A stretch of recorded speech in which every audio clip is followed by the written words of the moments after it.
Hey guys, how's it going? Kevin Cleary here with a knife video for you. And here are some knives. Here's a couple more, in fact, that I really find to be, fantastically well done. Knives that I've positively reviewed, knives that I would generally recommend to almost anyone, but I very seldom do. Now, there are a number of reasons for that. Some of these are just hard to find. So even if I said, hey, this is a great knife, you should pick one up, good luck doing that. Iridium is a good example of that. Some knives are, this is a White Mountain Knives exclusive. It's also a button lock, which not everyone is familiar with. And I could see someone, causing themselves some problems with it. This one, first of all, you've got to know which version or which generation of the knife you're getting because not all of them are as well done. But secondly, it's very expensive, and so not everyone is going to be willing to spend that kind of money or interested in spending that kind of money. Some of these others, Benchmade, Super Freak. In fact, I was in a knife store just the other day, and they actually had calls asking if they had any, and the owner had to explain like these are discontinued, they're hard to find. Despite the fact that it's a fantastic knife. I hope they do some other version of this. Um, the Riot, now I have recommended this to people before who are looking for something that, is really well done, that's really high quality, that sort of scratches that itch for something that's, as good as any high-end production knife out there can be, and yet isn't going to break the bank, that's still fairly functional. So pretty well balanced all around knife. PM2, these days they're hard to recommend because they're so expensive. And for just a pretty standard but good folding knife, do you want to spend 170 bucks? Most people, I don't think, do. And then, of course, an all-time favorite on the channel and one that I've had around for a long time, the Manix 2 Lockback. Now, there are other versions of the Manix, and I often recommend other versions of the Manix, but this one is hard to find. It's really good, but these were not popular and they didn't stick around long, much to my chagrin, because I actually really like this knife a whole lot. Okay, so if I don't recommend any of those, despite how good they are, what do I recommend? Well, I have to tell you guys that my most recommended brand is Cold Steel. There are a couple that I tend to recommend most, and that is these two right here. And in fact, there's one more, and I don't have an example of it with me. I'm actually tempted to pick one up as a test case. The other thing I will say about Cold Steel is if any knife is going to get across the border right now, Cold Steel is going to be one of the few because they tend to have enough tension on that backspring that the blade can be a little hard to flick out or whip out, especially if you tighten down that pivot. So with that said, uh, the Ultimate Hunter is actually the other knife I'm thinking of because it's somewhat similar. It's certainly a very Demco inspired design. The Ultimate Hunter is so good that though these are the sort of the top three: the Code 4, the American Lawman, and the Ultimate Hunter. Not usually in this order. I usually go American Lawman, Ultimate Hunter, Code 4. And the Code 4 is nice because it's very versatile. Like you can carry this on a slightly dressier occasion and still be fine. All right. So what is it about Cold Steel knives that I recommend above a lot of others? And why do I recommend these so frequently? There is an exception. So I want to actually throw the Recon 1 in here. If someone wants a large, hard use tactical knife, I'm going to recommend this all day, every day. If someone wants a large, hard use outdoor knife, I'm going to recommend this all day, every day. And the other sort of variant that I'll bring up is the Formax. Now, there's only a limited use case for the Formax, so it's not nearly as easy to endorse. Okay, there's going to be very few people who are going to want to carry this all the time, especially if they're not pretty deep into the knife hobby. The Formax is going to seem pretty daunting. But these I find are all pretty easy to recommend. Now, why is it that these are so easy to recommend? Number one, they're pretty widely available. right? It's a rare case when you can't get at any time that you want to a Recon One or an Ultimate Hunter or an American Lawman or a Code 4. The 8010, was super popular, and it went for a time where it was hard to get your hands on. These days, again, especially with the light version out now, which even makes it that much more recommendable, especially to people who, you guys know what I'm talking about. Non-knife people are not that willing to spend larger sums of money. So here's so because of that, the light can often be an appealing option for them. But I always warn people this, as well as the Ultimate Hunter, is a little more noticeable in pocket. The Recon One is quite large, okay, and so that does bring it back down to the Code 4 and the Ultimate Hunter. For fixed blades, I also regularly recommend the Master Hunter, although it's not uncommon for me to recommend lion steel knives over this. The price point is not that much different. Okay, I know this is kind of a cold steel video, but I got to throw a plug in here for lion steel because I just love their fixed blades. I really feel like if I was making this video all about fixed blades, it would actually be lion steel that I would be talking about. All right, so let me pull this out of the way. We'll get back to the folder discussion that we're trying to have here. All right, so availability is reason number one that I often recommend cold steel. Nearly every Canadian retailer, even Walmart, has them. Sadly, there aren't too many folders nowadays on Amazon. If you do use Amazon.com, again, these are some of the only folders that if you do go through a US retailer, so long as they're willing to tighten down the pivot, you'll probably be fine as it's going through the border, because all of these are on washers. Therefore, you can snug that thing down pretty stinking good, and therefore have a knife that is going to be difficult to open at all. Okay, it's just not going to quickly or easily deploy for those agents who are inspecting. All right, so that's another reason where cold steel becomes a very, very viable option these days. All right. The other, so availability is one. The second is affordability. You know, some of these, the 8010 for a while was pushing like 170, and that was getting a little silly. These days it's come down, and there've been some substantial sales on especially the 8010, the 8015 on a couple of different websites, which have been fantastic. The Code 4 has been on sale all over the place for quite a long time. Recon 1, this satin version you're not as likely to find, but a blacked out Recon 1, again, you can find them anywhere, and they're usually not that crazy. US prices, you're probably looking at 130, something like that, maybe 140. Canadian, that's going to be closer to 150. The American Lawman tends to be pretty budget friendly. The Ultimate Hunter, which again, this is sort of taking the place of the Ultimate Hunter. I know I keep switching back and forth.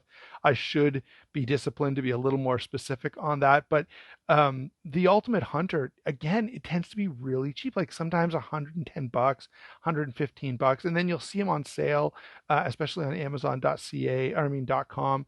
You'll see some really good prices, and again, reiterate the fact that if you tighten down that pivot, you could, if I was going to take a chance on a knife right now, which I'm probably not, it would probably be a cold steel because of that fact that you can tighten things down. I suppose some Benchmades too, where you can really tighten things down, could be okay. So number one was availability. Number two is affordability. Number three is the materials you get for the crisp. So this is sort of a subset of affordability.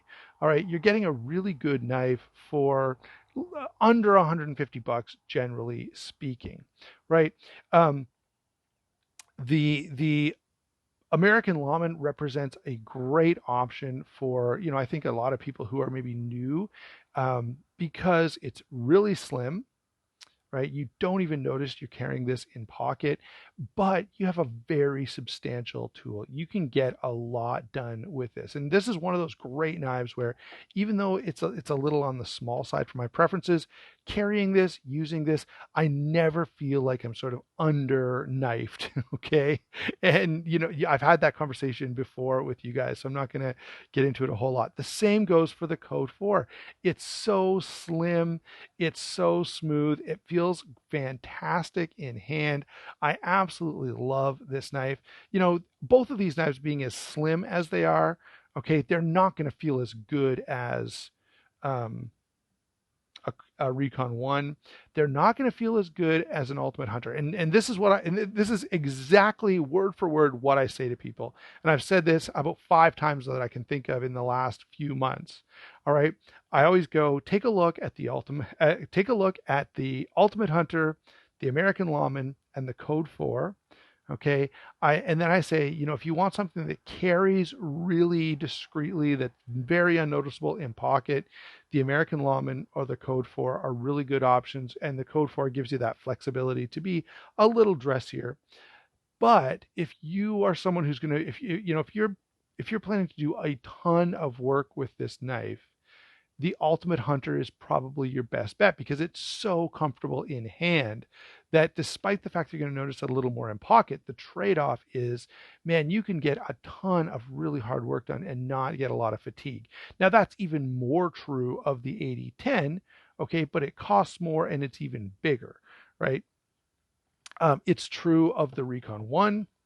All right, again, um, where I find the Ultimate Hunter shines is it's not very tactical looking, right? Not too many people are going to be worried when you pull it out because it's got this very, sort of drop point blade that's very banal and not very, aggressive looking.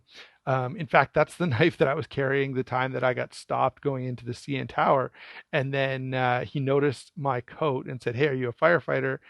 This is the security guard. He said, "Oh, are you a firefighter?" I'm like, "Yeah." He's like, "Oh, go ahead." So every once in a while, there's some advantages, but that kind of brings me back to, so that's how I always make that recommendation. So slimness, ease of carry, utility. Um, these are great balanced knives. If you need something bigger, heavy duty, something a little bit tactical, soldier, anyone that wants something a little more tactical, I always recommend the Recon One, and then the Ultimate Hunter.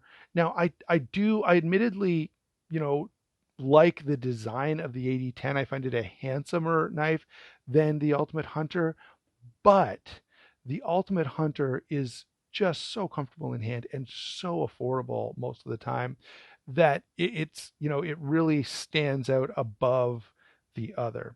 All right, so that's the next point, right? So we've talked about availability, we've talked about the two aspects of affordability, the fact that you can get these everywhere. They tend to be a little cheaper than equivalent Spydercos or Benchmades. They tend to give you better materials for the money spent. So lastly, the features, right? For someone who's new to knives, one, the S35VN steel is great because it's going to be sharpenable for a lot of people and it's still going to perform. The CTS XHP is probably a little harder to manage sharpening wise, but it's still such a great steel. And I always say this to people, I always tell them, look, CTS XHP is great.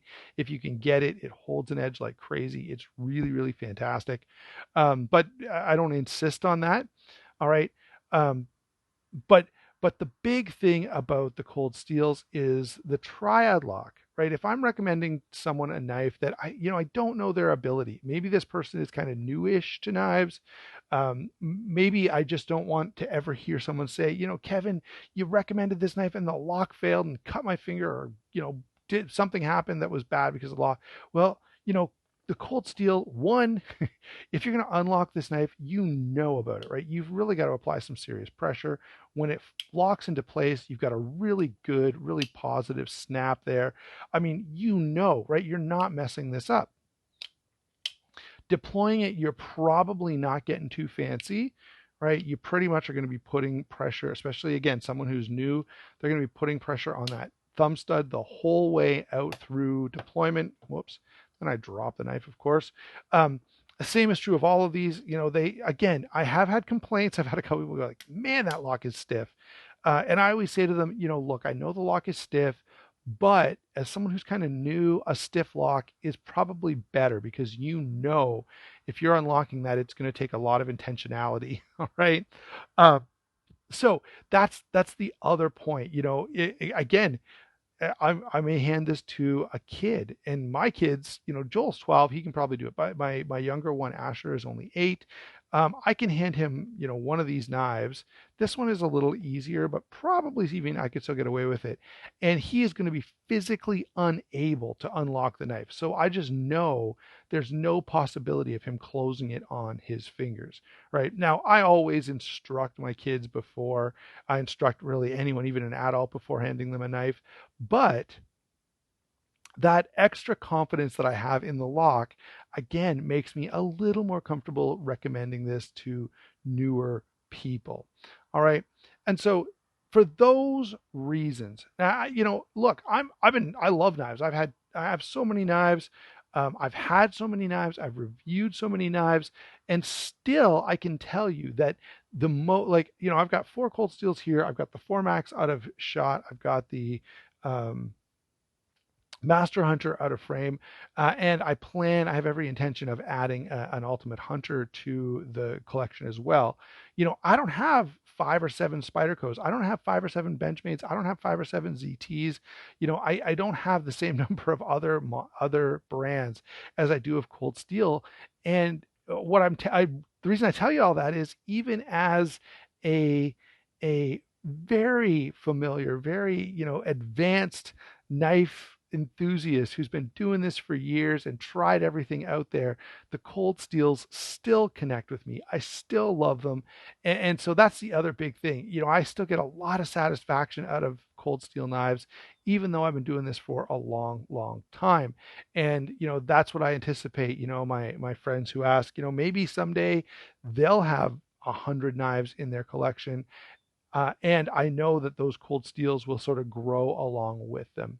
All right, there you go, guys. Thanks a lot for watching. Don't forget to like and subscribe. I would like to know down in the comments below, do you agree with me? Do you recommend Cold Steel knives as often as I do? Do you feel like they're sort of a newbie brand, or are you like me? You love them after years and years and years of having them, but you also find for new people, for people who are not familiar with the hobby, or for people who are not into the hobby at all, they just want one good knife. I find, again, it's easiest to come back to Cold Steel.